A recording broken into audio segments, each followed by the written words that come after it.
Dr. Elena Vasquez pressed her palm against the cool metal surface of the quantum resonance chamber, feeling the subtle vibrations that indicated the machine was reaching critical frequency. After 37 years of research into the anomalous dark matter concentrations surrounding Earth, she was about to activate the most powerful dark matter detector ever constructed. "Final systems check complete," announced her colleague, Dr. James Chen, from the control room above. "All parameters are within acceptable ranges." "Elena, are you certain about this? The energy requirements alone could destabilize the entire grid." Elena's fingers traced the intricate circuitry embedded in the chamber walls.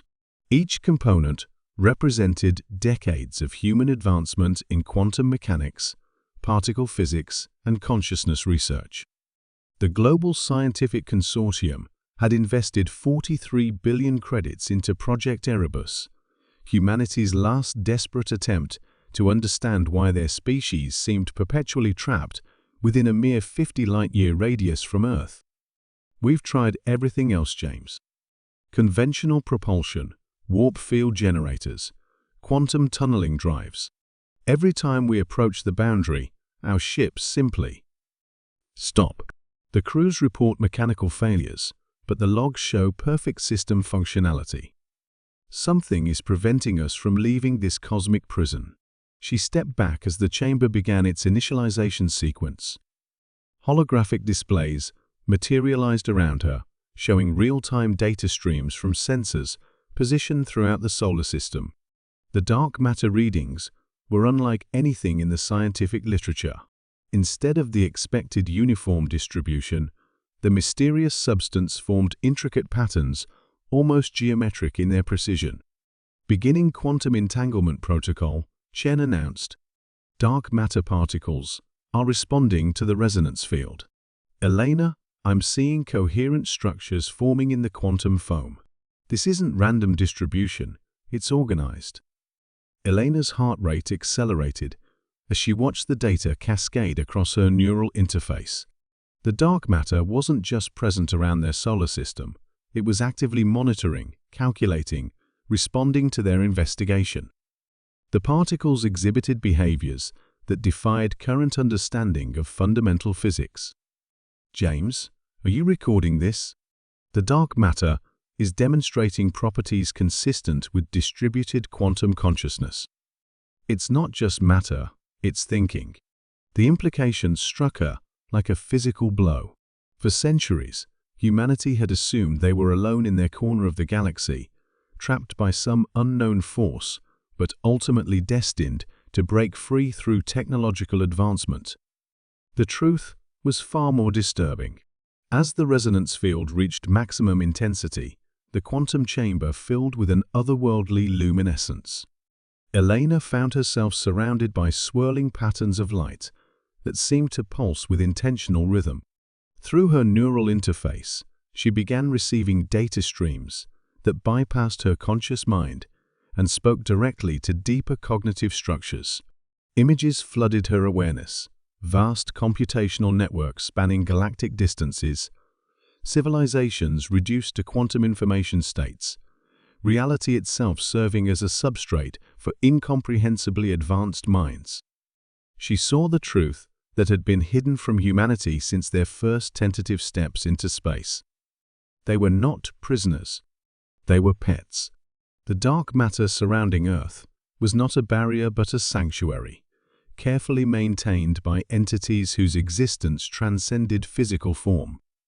These beings had long ago evolved beyond the need for planets, stars, or even conventional matter.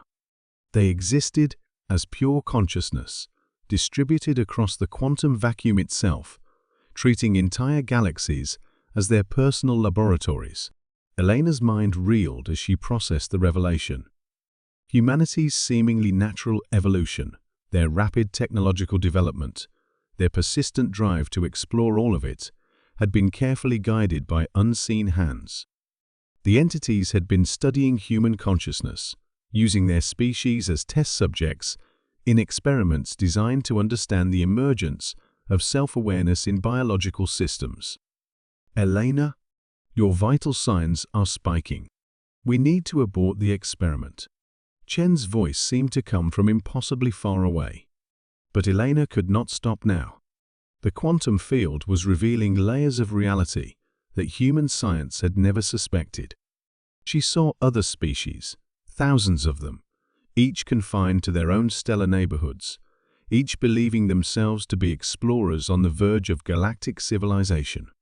All of them were specimens in vast cosmic terrariums, maintained by entities whose true nature made conventional alien contact scenarios seem quaint.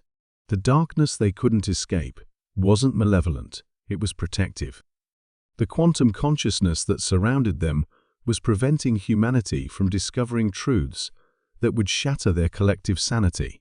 Beyond the 50-light-year boundary lay not empty space, but a universe transformed beyond recognition, where matter and energy served purposes that biological minds could not comprehend without dissolution. As Elena's consciousness expanded to touch the edges of this cosmic intelligence, she understood the final terrible truth. The entities had been preparing humanity for something. Their confinement was not permanent, but temporary. A quarantine period designed to strengthen human consciousness before integration into something larger. Humanity was approaching graduation from their stellar nursery, whether they were ready or not. The quantum field suddenly collapsed, and Elena found herself back in the familiar confines of the laboratory. But everything had changed. She could feel the presence of the watching minds, patient and ancient, waiting for the moment when humanity would be ready to abandon their physical forms and join the vast community of post-biological consciousness that governed the galaxy. Dr. Chen rushed into the chamber, medical scanners in hand. "Elena, what happened?" "You were unconscious for 17 minutes. The dark matter readings went completely chaotic, then nothing." Elena looked at her colleague with eyes that had seen too much. How could she explain that their entire species existed at the pleasure of entities so advanced that human civilization was merely an interesting footnote in their cosmic research project? How could she tell him that the stars themselves were thinking, and humanity's destiny was to become part of that eternal contemplation? "James," she said quietly, "we need to destroy all the data from this experiment, and we need to ensure that no one ever builds another dark matter resonance detector.